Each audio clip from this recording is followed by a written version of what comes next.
Vindhyachal university ఇది కేవలం university కాదు, మీ సక్సెస్ స్టోరీకి చిరునామా.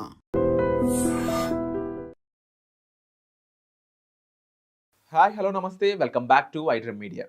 ఎన్విడియా ఈ కంపెనీ గురించి చాలా మందికి ఐడియా ఉండే ఉంటుంది, ముఖ్యంగా ఐటీ వాళ్ళకి. ఎందుకంటే ఇది ఒక సంచలనాత్మకమైన క్రియేషన్స్ అనేవి చేస్తూ ఉంది ఈ ఐటీ రంగంలో, అంతేకాకుండా ముఖ్యంగా క్రియేషన్కి సంబంధించి. అండ్ ఈ ఎన్విడియాకి సంబంధించిన సీఈఓ రీసెంట్గా ఒక సంచలనమైన స్టేట్మెంట్ ఇచ్చారు. అదేంటంటే ఇండియాలో ఉన్న ఐటీ జాబ్స్ అన్ని కూడా మాయమైపోతాయి. ఈ స్టేట్మెంట్ ఇవ్వడానికి గల కారణాలు ఏంటో తెలుసుకుందాం. దీన్ని మనకు ఎక్స్ప్లెయిన్ చేయబోతున్నారు అనలిస్ట్ నరసింహ గారు. సార్తో మాట్లాడదు. Hi sir. హాయ్ అండి. ఒక కంపెనీకి సంబంధించిన సీఈఓ, అంతేకాకుండా ఆ ఫౌండర్ కూడా ఆయన, అలాంటి పర్సను మన గురించి ఇలాంటి స్టేట్మెంట్ ఇవ్వడం చాలా విచిత్రంగా అనిపించింది నాకు.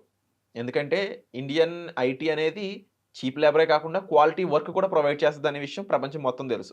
అలాంటి దగ్గర జాబులే పోతాయి అనడానికి రీజన్ ఏంటి తెలుసుకోవచ్చా? ఆయన ఇచ్చిన స్టేట్మెంట్లో ఇండియాని ఎక్కడ మెన్షన్ చేయలేదు, కానీ ఇండైరెక్ట్గా he has actually talked about మీరు అన్నట్టు ఎవరైతే బల్క్లో తక్కువ శాలరీకి క్వాలిటీ వర్క్ ఇచ్చే మాన్యువల్ వర్క్ ఏదైతే ఉంటుందో. ఎందుకంటే ఎన్విడియా అనే కంపెనీ ఏం చేస్తుంటే జీపీయూస్ క్రియేట్ చేస్తుంది. ఈ GPUs are the base for AI. ఇప్పుడు ఆర్టిఫిషియల్ ఇంటెలిజెన్స్ ద్వారా చాలామందికి జాబులు పోతున్నాయి, ఎలాంటి జాబ్స్ పోతాయనే భయంలో చాలామంది ఉన్నారు. అవును. సో ఒకనొక మీటింగ్లో ఆయన ఏం చెప్పారంటే, ఈ డైరెక్ట్లీ డిక్లేర్డ్ మేము ఇప్పుడు తయారు చేసే ఏఐ వల్ల ఏదైతే ఇప్పుడు మీరు వాడుతున్న సిస్టమ్స్ ఉన్నాయో ఆ సిస్టమ్స్ అంటే పీపుల్ మీద డిపెండెంట్ అనే సిస్టమ్స్ వాడుతున్నారు. రాను రాను ఏజెంట్ల మీద డిపెండెంట్ సిస్టమ్స్ తయారు చేస్తాము. ఏజెంట్స్ అనేది ఏఐలో వన్ ఆఫ్, అంటే మనకి మనుషులు ఎలాగో ఏఐకి ఏజెంట్స్ అలాగా. ఒక్కొక్క ఏజెంట్ ఒక్కొక్క పని చేసుకుంటూ వెళ్ళిపోతుంది. ఫర్ ఎగ్జాంపుల్ చెప్పాలంటే బాట్ అని.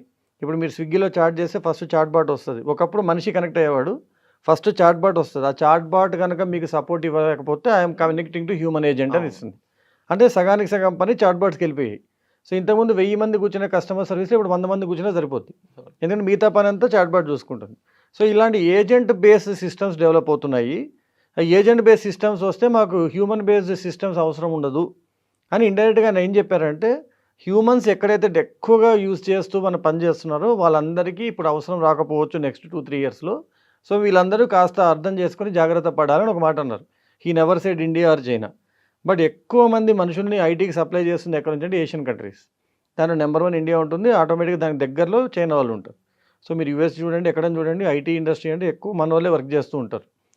సో నిజంగా వీళ్ళందరి పని ఏజెంట్స్ తీసుకుంటే సో వీళ్ళందరికీ జీతాలు ఇవ్వాల్సిన అవసరం ఉండదు. సో ఎన్విడియా పర్సన్ ఇండైరెక్ట్గా he might have said that lakhs of Indians are working ఈ పాత సిస్టమ్స్ ఏవైతే హ్యూమన్ బేస్డ్ సిస్టమ్స్ ఉన్నాయో వాటిని మేము ఏజెంట్ బేస్డ్ సిస్టమ్స్గా మార్చేస్తున్నాం కాబట్టి వాళ్ళందరితో మాకు డిపెండెన్సీ ఉండదని ఇండైరెక్ట్గా చెప్పడము.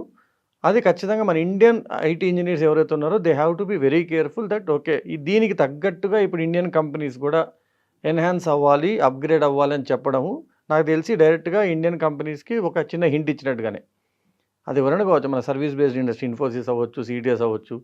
ఇన్ఫోసిస్ సీఈఓ అంటున్నారు ఎన్ని మార్పులు జరిగినా ఇంతకుముందు ఇంటర్నెట్ వచ్చింది కంపెనీ వెళ్ళిపోతుందన్న మేము దాన్ని ఎన్హాన్స్ చేసామని. కానీ ఇప్పుడు నిజంగా మన ఇండియన్ కంపెనీస్లో ఆ ఏజెంట్ బేస్డ్ సిస్టమ్స్కి తగ్గట్టుగా నేను ఖచ్చితంగా నీకు అవసరమని చూపించుకునేంత ఎఫిషియన్సీ ఉన్న వర్కర్స్ తప్ప మిగతా ఐటీ వర్కర్స్ అందరికి కూడా నిజంగా ఇది ఒక చిన్న అయోమయ సిచ్యువేషనే.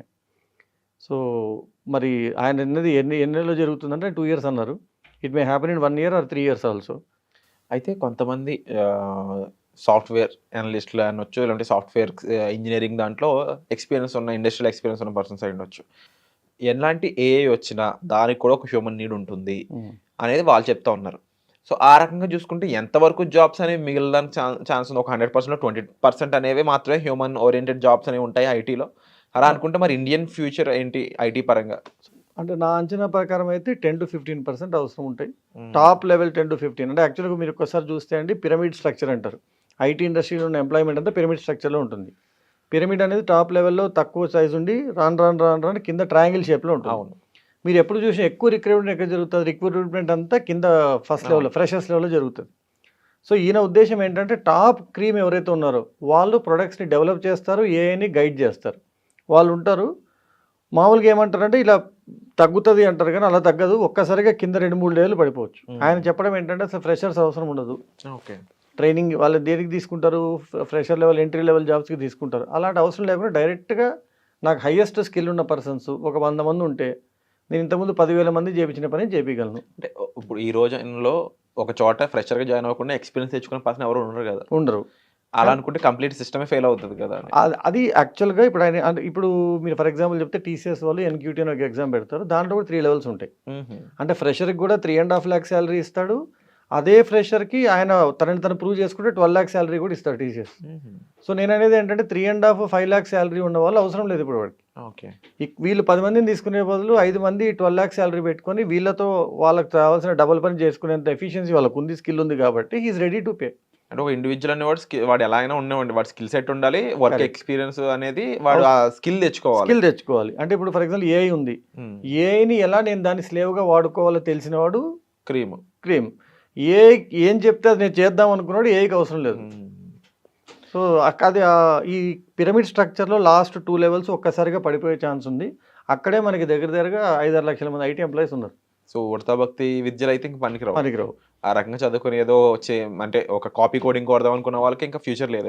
ఎందుకంటే they have to be very good at coding. అంటే ఎంత బ్యాక్ లెవెల్కి వెళ్ళి ఏఐని మార్చి కోడ్ చేయగలిగిన వాడు, ఏఐని గైడ్ చేయగలిగిన వాడు, ఏఐ నాకు హెల్ప్ కావాలన్నప్పుడు దాన్ని హెల్ప్ చేయగలిగిన వాడు, అంటే దాన్ని ప్రాంప్ట్ ఇవ్వగలిగిన వాడు, అలాంటి స్కిల్ ఉన్న వాళ్ళు మాత్రం ఉంటారు. సో ఆయన ఇండైరెక్ట్గా చెప్పింది ఏంటంటే ఇంకో దాంట్లో కూడా ఒక మీటింగ్లో కూడా ఏమన్నా అంటే ఇప్పుడు అందరూ ఊరికే కంప్యూటర్ సైన్స్ వైపు వచ్చే బదులు మీ హాబీస్ వైపు వెళ్తే కనీసం you will have life as well as you have happiness. So అసలు చాలా బిగ్ ట్రాన్స్ఫర్మేషన్ వైపు అయితే అడుగులేస్తున్నాం అనిపిస్తూ ఉంది. అండ్ ముఖ్యంగా ఈ ఆల్రెడీ గ్రాడ్యుయేట్ అయిన వాళ్ళ గురించి నా డౌట్ అంతా కూడా, మరి వీళ్ళకి ఆల్టర్నేటివ్ జాబ్స్ ఏమున్నాయి, వీళ్ళ పరిస్థితి ఏంటి అని కూడా క్వశ్చన్ వస్తూ ఉంది. మరి అలాంటి వాళ్ళకి ఏమైనా మీరు ఏమైనా ఛాన్స్ ఎటువంటి వాటిలో ఉన్నాయి అని చెప్పడానికి ఏమైనా స్కోప్? అంటే ఇప్పుడు ఫర్ ఎగ్జాంపుల్ ఇప్పుడు జరుగుతున్న ప్రాబ్లం ఏంటంటే లాస్ట్ 10-15 ఇయర్స్ నుండి every graduate, BTech graduate, mechanical అయినా ఈసీ అయినా ఎవరైనా సరే they are going into IT only. అవును, వాళ్ళకి ఇష్టం ఉన్నా లేకపోయినా అక్కడే ప్లేస్మెంట్స్ ఉన్నాయి కదా అని. ప్రాబ్లం ఇంకొకటి ఏంటంటే కాలేజెస్ కూడా వాళ్ళకి ఏమేమి అవేర్నెస్ ఉంది, అంటే ఇంకా ఏమేమి ఆప్షన్స్ ఉన్నాయని అవేర్నెస్ ఇవ్వట్లేదు. So there are multiple sectors like public sector, banking sector, ఎందుకంటే వాటిలో ఎవ్రీ ఇయర్ వేలాది జాబ్స్ పడుతూనే ఉంటాయి. And they pay more than what these software companies pay for a fresher. So మేము యాక్చువల్గా through our lace academy what we were doing is we were trying to create awareness. ఐటీలో చేరి 1-2 years అయ్యి dissatisfy అయిన వాళ్ళు కూడా మా దగ్గరకు వచ్చి చాలామంది banking and public sector staff selection దాంట్లో జాయిన్ అయిన వాళ్ళు కూడా ఉన్నారు. అదే వాళ్ళు 2 ఇయర్స్ ముందే తెలుసుకొని ఉంటే ఆ 2 ఇయర్స్ కూడా వాళ్ళకి వేస్ట్ అయ్యేది కాదు. So this is a time where parents and people have to understand, okay నాకున్న స్కిల్ సెట్కి ఇంకా ఏమేమి జాబ్స్ ఉన్నాయి. ఐటీలో రాకపోయినా కూడా మళ్ళీ 1 ఇయర్ వరకు ఏదో ఒక ఐటీ అప్గ్రేడ్ చేసి అది కుదరదు. అంటే ఇంతకుముందు ఆ పేట ఈ పేటకి వెళ్ళిపోయి ఏదో కోర్సు చేసేసి సర్టిఫికేషన్ వచ్చింది, జాబ్ వచ్చింది అంటున్నారు కదా, అది ఇక మీద జరగకపోవచ్చు. ఎందుకంటే companies don't need those people anymore because bots are helping them, AI agents are helping them. ఎంత కంపెనీ వాడైనా పాపంలో పిల్లవాడని మిమ్మల్ని పోషించాడు, మీకు స్కిల్ ఉంటేనే తీసుకుంటాడు. అండ్ స్కిల్ ఉన్నవాడు ₹2-2 పని చేయడు, నాకు లక్ష ఇస్తేనే పని చేస్తా అని డిమాండ్ చేయగలుగుతాడు. అలాంటి వాళ్ళు టోటల్ గ్రాడ్యుయేట్స్లో 20% ఉంటారు, వాళ్ళ జాబ్స్ ఎక్కడికి పోవు. ఓకే. సో డెఫినెట్లీ మీరు చెప్పిన విధంగా అలాంటి ఆల్టర్నేటివ్ సెక్టర్స్ వైపు అడుగులు వేస్తే కాస్త బెటర్ లైఫ్ అనేది వాళ్ళు చూడడానికి స్కోప్ ఉంటుందని నాకు అనిపిస్తూ ఉంది. ఇలాంటి డీటెయిల్స్ కోసం అయితే మీరు డిస్ప్లే అవుతున్న నెంబర్స్ కాల్ చేసినట్లయితే సార్ మరింత ఇన్ఫర్మేషన్ మీకు ప్రొవైడ్ చేస్తారు. వచ్చే ఎపిసోడ్లో మళ్ళీ కలుద్దాం. Thank you so much sir. Thank you అండి.